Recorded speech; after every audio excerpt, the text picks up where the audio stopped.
WIXY1260. Radio a go-go. Yeah, Super Radio.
Online, where the music comes to play.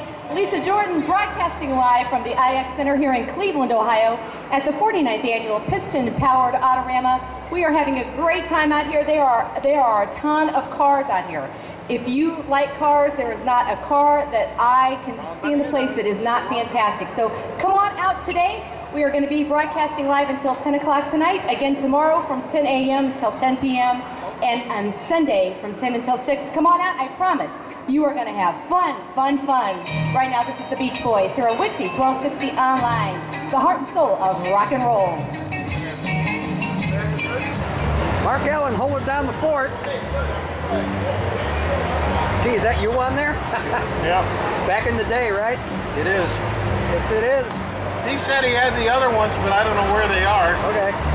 You know, the other right. sheets. Yeah. We'll find them.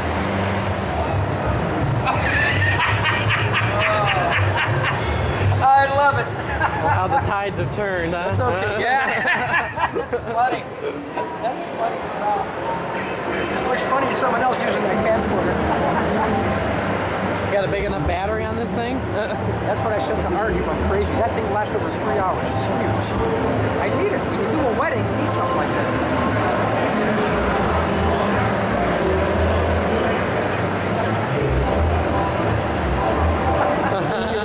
That's a good still right there. Yep.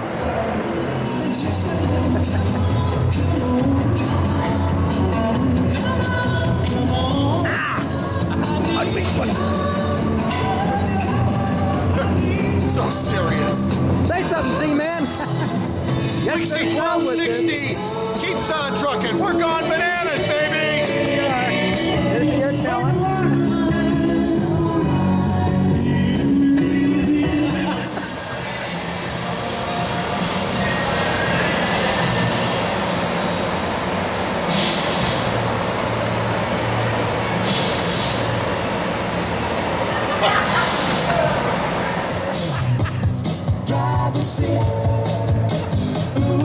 Get it, Barry, get it! Loud man!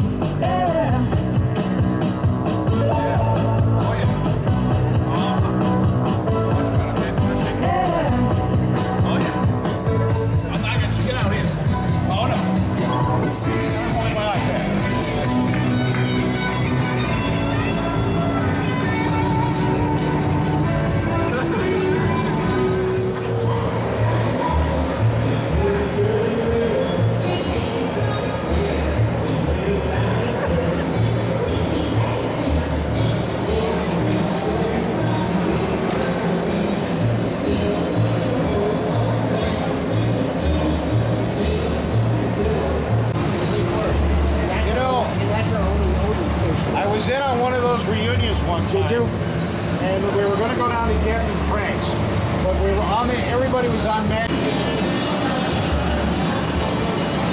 Everybody clams up now. Everybody clams up when the camera's on. Guys in a straight line. Go over here.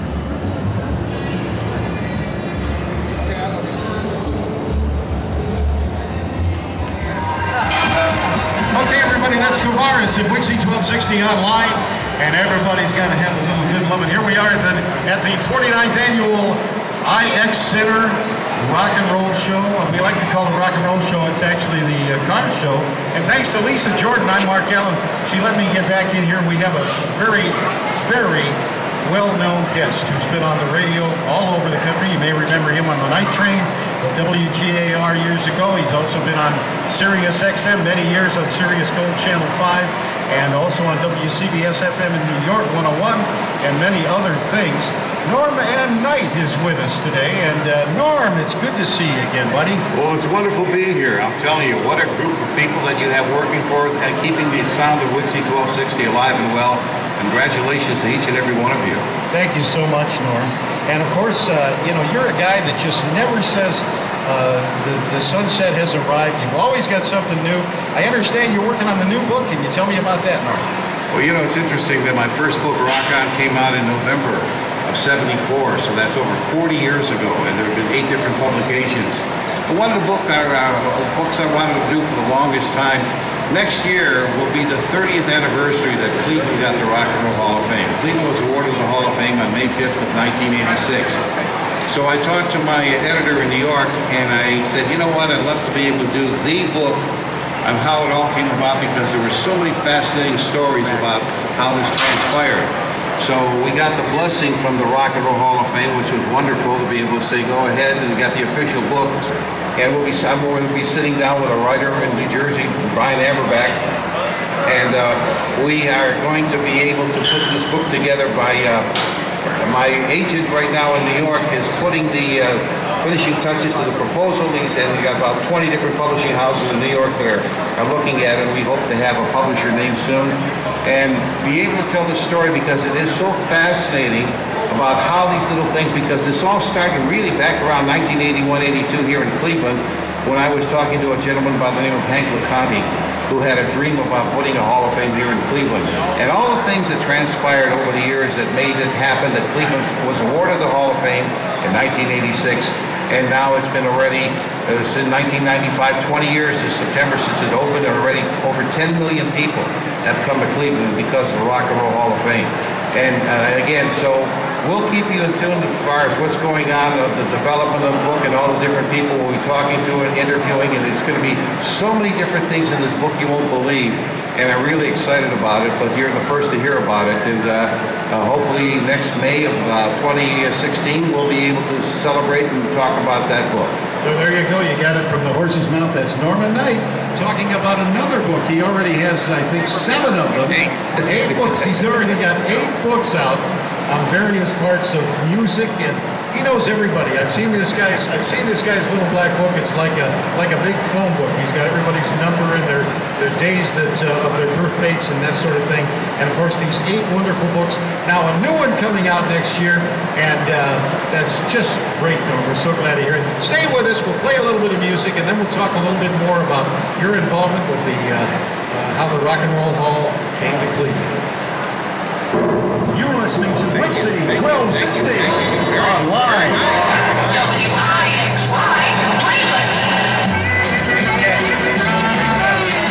There you go. It's a punctuation song.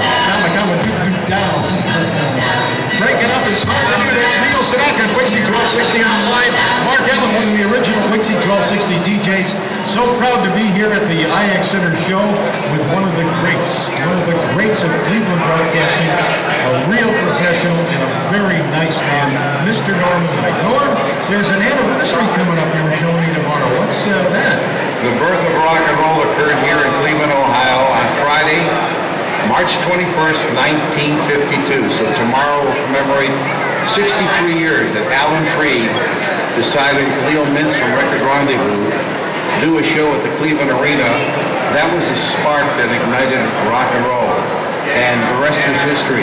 And I'm very, very honored to be able to say that on January 23rd, 1986 in New York at the very first induction ceremony, that myself and another with the legendary disc jockey Scott Mealy were able to induct Alan Freed into the Rock and Roll Hall of Fame. And it was a terrific honor for me to be able to be up on a stage at the Waldorf inducting Alan Freed into the Rock and Roll Hall of Fame. But again, tomorrow marks the birth of rock and roll here in Cleveland 63 years ago. Boy, I'll tell you, Norm has all the information. And, you know, one thing I've always noticed about Norman Knight, this man is a true professional, been in the business for many, many years, but rarely says anything about himself. A few months ago, we were all down in Canton at the Rhythm and Blues Hall of Fame, and Norman Knight was the guy inducted into the Rhythm and Blues Hall of Fame down in Canton, Ohio. Norm, of course, as I said, was on Sirius Gold Channel 5, Sirius XM. He's also a member of the Night Train on WGAR, and of course WCBS FM 101 in New York, as other things. Now, Norm, I know you're a private guy and you don't like to brag about yourself, but I want to drag you out because I know this and other people don't know that you had so much to do with the fact that the Rock and Roll Hall of Fame is here in Cleveland, Ohio. Please tell me a little. I know that Brownstone in New York was all set and you started making phone calls. Well, you know, I'll try to capsulize it in a very, very brief way.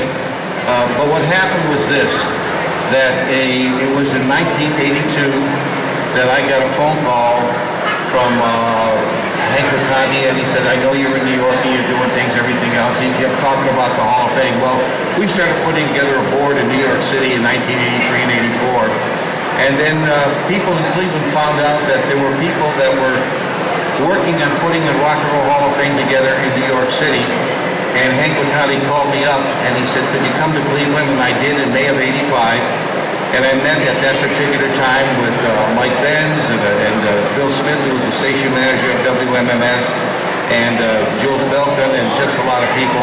And they asked me, they said, do you think that you could talk to Ahmet Ertegun, the chairman of the board of the Hall of Fame, about considering Cleveland for the site for the Rock and Roll Hall of Fame? And I said, well, I'll try. I can't promise anything. I flew back to New York, called up Ahmet. I said, may I go have a meeting with you? And he said, sure. And it was in May of 85. I walked into his office. We sat down and talked. And I said, would you consider Cleveland as a site for the Rock and Roll Hall of Fame? And he said, absolutely not, because Mayor Koch has a place figured out for us at Brownstone on 42nd Street, and that's where we're going to build the Rock and Roll Hall of Fame. And if I had gotten up, shook his hand, and walked out the door, we'd be visiting the Rock and Roll Hall of Fame in a 2- or 4-story brownstone in New York. But for some reason or other, I just couldn't take that no for an answer. I stood up and I said, consider Alan Freed, consider the Moondog, consider the neutral city. It's between Chicago, Detroit, Pittsburgh, and everything else. I must have hit the right button because he told Susan Evans in the outer office, Susan, when's our next meeting with the board? She said, July 18th.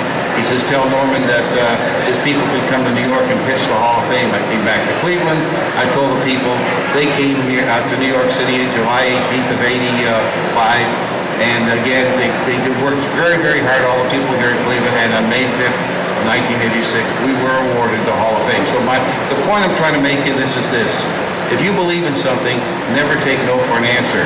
Because if I had taken no for an answer on that wonderful day that we met, again, the Hall of Fame would be on 42nd Street in New York City. Isn't that a great story, everybody? A lot of folks have never heard that story, and I've heard it before, and I just can't get over that this one man has done so much for our business, for the music that we love, and Cleveland's Rock and Roll Hall of Fame. Let's have a round of applause here for Mr. Music, Norman Knight. You're all so kind, but again, I want to say, Bob and Lisa, and all the people that are here from representing WIXY1260, a legendary station in this market. The unfortunate thing for me is when WIXY was at its prime, those were the years that I was out of town because, first of all, I left Cleveland in 1961 to attend Ohio University for 4 years in 1965. After that, I went into the military as an Army officer from 1965 to 1967. And then after that, I was working in a little bit here in Cleveland, but then I went off to New York. So all that wonderful time that was spent here with WIXY, I was never around really except when I came home for the holidays to listen to all those legendary disc jockeys that were on the air at that time. But I'm very proud to say that you folks are doing a phenomenal job, and all the people that have ever been affiliated, both on the air or behind the scenes with WIXY, I'm sure are very, very proud of the job that you're doing to keep this wonderful legend of WIXY1260 alive. My hat's off to you. Continued success. May you all rock on forever. Thank you, Norman Knight. Of course, Norm, I go back to WIXY. I was known as Mark Allen back in those days because of a non-compete. And we turned the clock back for me 40 years. And I'm having a great time playing WIXY1260. Once again, thank you, Mr. Music.